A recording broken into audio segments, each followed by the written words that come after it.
Everybody, my self Giriraj प्रसाद अग्रवाल। मेरे YouTube channel में आप सभी विद्यार्थियों का स्वागत करता हूं। आज मैं आपके सामने फ्यूचर कंटिन्यूअस टेंस लेकर उपस्थित हुआ हूं। आशा है आप सभी इस वीडियो को शुरू से अंत तक ध्यान से देखेंगे। सबसे पहले मैं आपसे कहना चाहूँगा, जो आपको स्क्रीन पर दिखाई दे रहा है इसका स्क्रीनशॉट ले लें, क्यों बहुत काम की चीज़ में लिखी है तो आपके काम आएगा।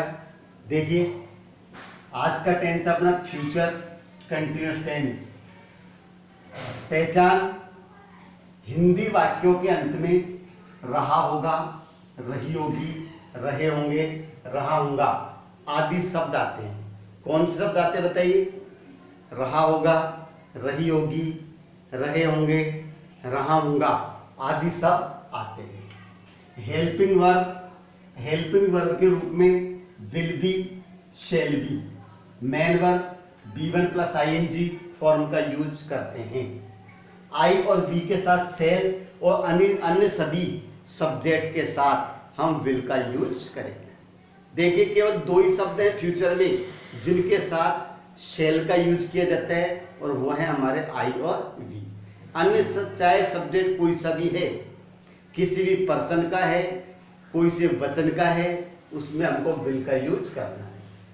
देखिए, सेंटेंस का स्ट्रक्चर, जब हमें पहचान, हेल्पिंग वर्ब और मेन वर्ब याद है तो वाक्य को बनाने में कहीं कोई प्रॉब्लम नहीं है। एक सामान्य स्ट्रक्चर होता है जिसके अनुसार हम वाक्यों को बनाते हैं। देखिए, सबसे पहले subject will be, shall be, B1 plus ING, object plus time. ये हमारा स्ट्रक्चर होता है will be, shall be plus B1 ING। ये हेल्पिंग वर्ब और ये हमारी क्या है? मेन। तो इस स्ट्रक्चर के अनुसार मैंने यहाँ पर कुछ वाक्य लिखे। देखिए, वह गाना गा रहा होगा, रहा होगा, वह गाना गा रहा होगा। तो देखिए, ट्रांसलेशन क्या बनेगा? सब्जेक्ट रूप में हम ही लगा देंगे, सहायक क्रिया विल बी, गा रहा होगा, सिंगिंग ए सॉन्ग, तो he will be singing a song, वह एक गाना गा रहा होगा। मैं कल इस समय खाना खा रहा हूँगा। देखिए, दूसरा वाक्य, मैं कल इस समय खाना खा रहा हूँगा। मैं के लिए आई, सहायक क्रिया में हमने शैल भी लगा दिया, मुख्य क्रिया में ING जोड़ दिया, यानी कि खा रहा हूँगा। ईट में ING जोड़ दिया तो क्या हो गया अपना? Eating. I shall be eating food at this time tomorrow. देखो, कल इस समय का मतलब क्या है? At this time tomorrow. ये विशेष पहचान है, फ्यूचर कंटिन्यूअस की पहचान है। तुम फुटबॉल खेल रहे होंगे। क्या खेल रहे होंगे बताइए? फुटबॉल। तो यहाँ पर सब्जेक्ट के रूप में you, helping verb will be, main verb खेलना, इसमें प्लेइंग हो गया, और क्या खेल रहे हैं? फुटबॉल। तो इसका ट्रांसलेशन बनता है you will be playing football. तो हमने शब्दों को किस क्रम में जमाया है? Subject will be, shall be, B1 ING, object place और टाइम। इस प्रकार से हमने इसको जमाया है। अब अगर हमारा सेंटेंस नेगेटिव होता है तो बताओ क्या करेंगे? तो पिछले टेंसों में मैंने आपको बताया था कि नेगेटिव होता है तो नेगेटिव में क्या किया जाता है? नेगेटिव वाक्यों में हेल्पिंग वर्ब के साथ नॉट का यूज करते हैं, और यदि हेल्पिंग वर्ब दो या दो से अधिक शब्दों में हो तो नॉट का यूज हम प्रथम शब्द के बाद करते हैं और शेष शब्दों को नॉट के बाद लिखते हैं। इस प्रकार से जो विल बी और शेल बी दे रखा है, तो नेगेटिव सेंटेंस में नॉट का प्रयोग बी से पहले करेंगे, यानी कि विल नॉट बी या शैल नॉट बी। अब देखेंगे, इसको मैं मिटा रहा हूं। अब आगे देखिए, नेगेटिव सेंटेंस में क्या होता है?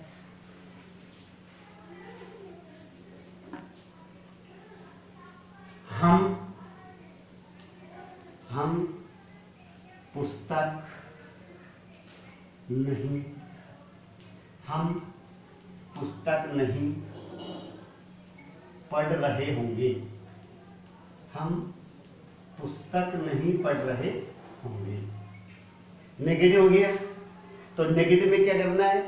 विल नॉट बी या शैल नॉट बी, तो वी इसका शैल नॉट बी, तो वी शैल नॉट बी। पढ़ना के रीड और रीड में जोड़ दें आईएनजी, रीडिंग, तो we shall not be reading a book. Interrogative में प्रश्नवाचक जो होता है उसके अंदर हम विल अथवा शैल को सब्जेक्ट से पहले रखते हैं और बी को सब्जेक्ट के बाद में रखते हैं। जैसे क्या मोहन फुटबॉल खेल रहा होगा? क्या मोहन फुटबॉल खेल रहा होगा? प्रश्नवाचक वाक्य तो क्या हो जाएगा? Will Mohan B playing football? Will Mohan B playing football? तो नेगेटिव में हम will not B, shell not B. Interrogative में कर्ता से पहले विल शैल और कर्ता के बाद नॉट का यूज करते हैं। अगला प्रकार हमारा आता है इंटेरोगेटिव नेगेटिव। देखिए क्या होता है प्रश्नवाचक नकारात्मक में।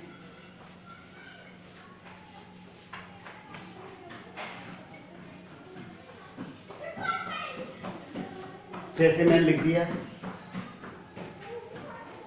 क्या वे यहां नहीं रह रहे होंगे? क्या वे यहां नहीं रह रहे होंगे? इंट्रोगेटिव नेगेटिव है तो उसका आता है will they not be living here? तो will they not be living here. इस प्रकार से मैंने आपको चारों प्रकार के वाक्यों के कुछ उदाहरण बताए। अफर्मेटिव, नेगेटिव, इंट्रोगेटिव और इंट्रोगेटिव नेगेटिव। ये मैंने आपको कुछ वाक्य बताए। इस प्रकार से हम वाक्यों की ट्रांसलेशन करते हैं। अब हम आगे बढ़ते हैं, किस प्रकार से इसके रूल्स होते हैं जिनको आपको नोटबुक में लिखना है, जो मैं आपको बोलता हूं और वो लिखना है। देखिए यहां पर डाल रहा हूं rules of translation, rules of translation. कल भी मैंने आपको रूल्स बताए थे, बोलकर ही सुनाए थे। आज भी आपको बोलकर ही बता रहा हूं। ठीक है, पहला रूल्स होता है सभी प्रकार के वाक्यों में सहायक क्रिया के रूप में विल बी अथवा शैल बी का यूज करते हैं। हेल्पिंग वर्ब क्या लगाएंगे? विल बी अथवा शैल बी। नंबर 2, मुख्य क्रिया की फर्स्ट फॉर्म में आईएनजी जोड़ते हैं। तीसरा, नेगेटिव सेंटेंस में सब्जेक्ट के बाद विल नॉट बी अथवा शैल नॉट बी का प्रयोग करते हैं। इंटेरोगेटिव सेंटेंस में कर्ता से पहले विल शैल तथा कर्ता के बाद हम बी का यूज करते हैं। यदि हमारा सेंटेंस, अगला नियम है, इंटेरोगेटिव नेगेटिव है तो उसके लिए सब्जेक्ट से पहले विल शैल तथा सब्जेक्ट के बाद हम नॉट बी का यूज करते हैं। अगला, यदि हमें क्वेश्चन वर्ड से प्रश्न बनाना हो तो वह क्वेश्चन वर्ड विल अथवा सेल से पहले रखा जाता है। इस प्रकार से ये हमारे रूल्स हैं जिनके आधार पर हम ट्रांसलेशन करते हैं। अब इसके बाद सेंटेंस स्ट्रक्चर देखेंगे, जो मैंने अभी आपको पहले बताया था। Structure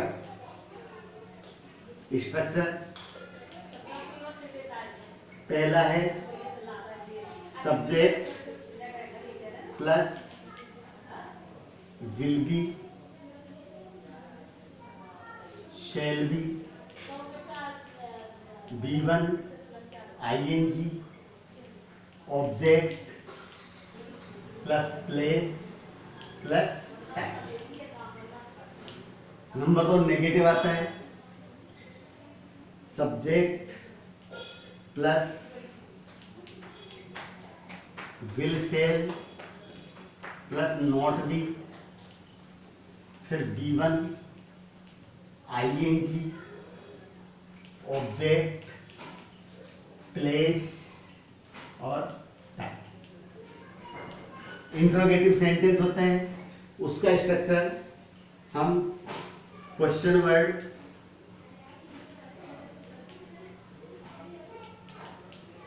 will shall, subject be, B1 ING, object place और टाइम। चिन्ह इंट्रोगेटिव मार्क्स लगेगा। चौथा question word will shall, subject not be, B1 ING, object place और टाइम। इस प्रकार से चारों प्रकार के स्ट्रक्चर में आपको लिख दिए। पहला subject will be, shall be, B1 ING, object place time. Object means वस्तु, प्लेस मीन्स स्थान और टाइम मीन्स समय। नेगेटिव में विल सेल प्लस नॉट भी आता है, शेष वही रहता है। इंट्रोगेटिव में विल सेल को सब्जेक्ट से पहले रखते हैं और सब्जेक्ट के बाद बी, और क्वेश्चन वर्ड पहले आता है। नेक्स्ट कर्ता से पहले विल सेल और कर्ता के बाद नॉट बी। इस प्रकार से हमको इन सभी बातों को ध्यान में रखना है, पहचान याद करनी है, रूल्स लिखने हैं, स्ट्रक्चर को समझना है, और इतना होने के बाद हम ट्रांसलेशन वाक्य की करते हैं। अब देखेंगे किस प्रकार से। जैसे मैंने पहला वाक्य लिख दिया, बच्चे कक्षा में कहानी लिख रहे होंगे। बच्चे कक्षा में कहानी लिख रहे होंगे। इसकी ट्रांसलेशन कैसे बनेगी? बच्चे कक्षा में कहानी लिख रहे होंगे। The children, helping verb will भी लगा देंगे। The children will be writing a story in the class. दूसरा, नौकर कमरा साफ नहीं कर रहा होगा। नौकर कमरा साफ नहीं कर रहा होगा। तो साफ नहीं कर रहा होगा क्या होगा? नौकर कमरा साफ नहीं कर रहा होगा। इसकी ट्रांसलेशन बनेगी the servant will not B, साफ करना है क्लीन, क्लीनिंग हो जाएगा। The servant will not be cleaning the room. क्या हम तालाब पर, क्या हम तालाब पर कपड़े नहीं धो रहे होंगे, नहीं धो रहे होंगे। तो ये हमारा सेंटेंस इंट्रोगेटिव नेगेटिव हो गया। क्या हम तालाब पर कपड़े नहीं धो रहे होंगे, इसके बजाय शेल वी नॉट बी, धो रहे होंगे, वॉशिंग हो जाएगा। Shall we not be washing clothes at the pond. तो shall not be washing clothes at the pond. इस प्रकार से नियम्स के आधार पर स्ट्रक्चर को ध्यान में रखते हुए हम वाक्य की ट्रांसलेशन हिंदी से इंग्लिश में करते हैं। और क्वेश्चन वर्ड को आप समझते हैं, क्वेश्चन वर्ड का यूज कब किया जाता है, जब वाक्य में प्रश्नवाचक शब्द बीच में आता है। तो देखिए आप इनको उतार लें, और क्वेश्चन वर्ड का उदाहरण भी मैं आपको बता रहा हूं।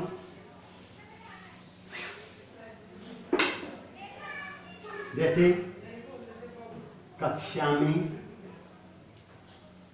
तुम्हें कौन पढ़ा रहा होगा, कक्षा में तुम्हें कौन पढ़ा रहा होगा।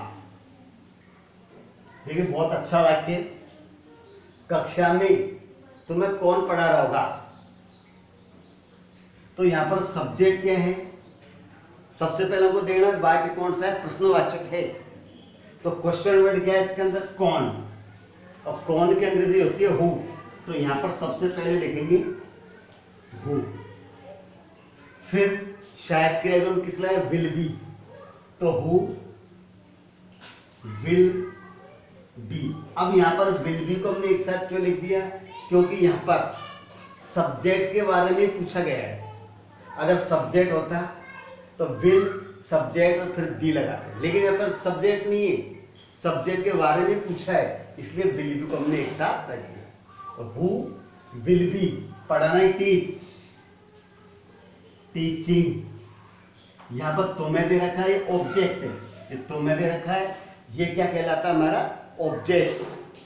तो who will be teaching you, तुम्हें क्या कहते हो यू, इन द क्लास। तो who will be teaching you in the class. वे कल इस समय, वे कल इस समय कहां जा रहे होंगे, वे कल इस समय कहां जा रहे होंगे। यहां पर भी क्वेश्चन वर्ड है वेयर, तो विल सब्जेक्ट दे हो गया, बी जा रहे होंगे going, at this time, at this time tomorrow. इस प्रकार से ये हमारा सेंटेंस बनता है। और इसी प्रकार से क्वेश्चन वर्ड वाले वाक्यों में क्वेश्चन वर्ड को विल अथवा सेल से पहले रखें। तो आपने देखा किस प्रकार से हम अंग्रेजी के वाक्य को इंग्लिश को हिंदी में बनाते हैं। मेरा आज का वीडियो पूरा हुआ, अगले वीडियो में फिर मिलेंगे। धन्यवाद।